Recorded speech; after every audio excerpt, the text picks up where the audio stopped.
Cordial White House meeting, US President Donald Trump pressed Ukrainian President Zelenskyy to pursue peace with Russia, advocating for immediate ceasefire at current battle lines before his upcoming Budapest meeting with Putin. Zelensky's push for Tomahawk missiles met Trump's emphasis on mediation, overshadowing their productive two-hour talk on security guarantees. More in this report.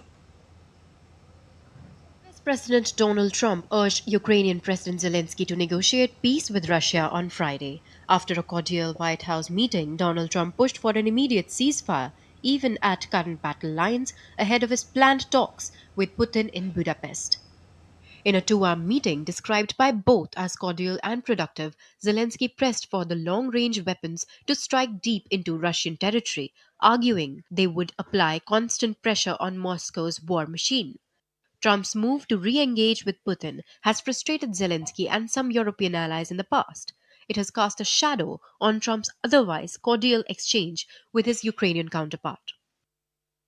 Well, let's see what happens. I mean, what if? I think he will. I think that President Putin wants to end the war, or I wouldn't be talking this way. I think he wants to end the war. I spoke to him yesterday for 2.5 hours.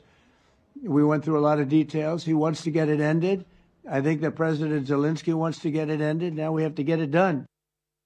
Outside the White House, Zelenskyy called his meeting with Trump productive and said they discussed security guarantees. We trust the United States. We trust President that he wants to finish this war. And it's difficult. It's very tough solution.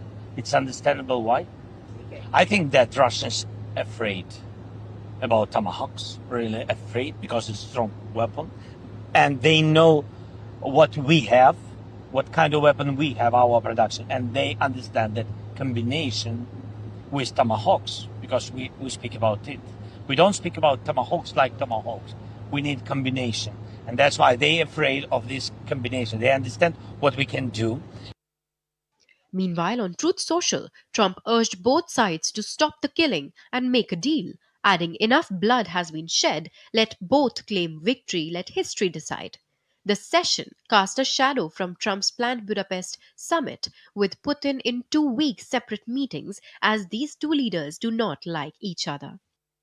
While US President did not rule out giving the long-range Tomahawk missiles as sought by Zelenskyy, Trump did appear cool to the prospect as he looked forward to a meeting with Putin in Hungary in the coming weeks. Tomahawks are very dangerous weapons. They're incredible weapons. If you like warfare, it's one of the most accurate. We hit 30 Tomahawks in Iran after the B-2s did their damage. We sort of gave it a little capper with 30 Tomahawks from a submarine, quite far away, actually. But they're an amazing weapon. They're a very powerful weapon, but they're a very dangerous weapon. Zelenskyy, realistic about escalation risks, has agreed to keep missile talks private and prioritized air defenses and joint weapons production. He later hailed a productive call with European leaders, including UK PM Keir Starmer and Finland's Alexander Stubb, reaffirming support for security guarantees and a ceasefire. Bureau Report, TD India.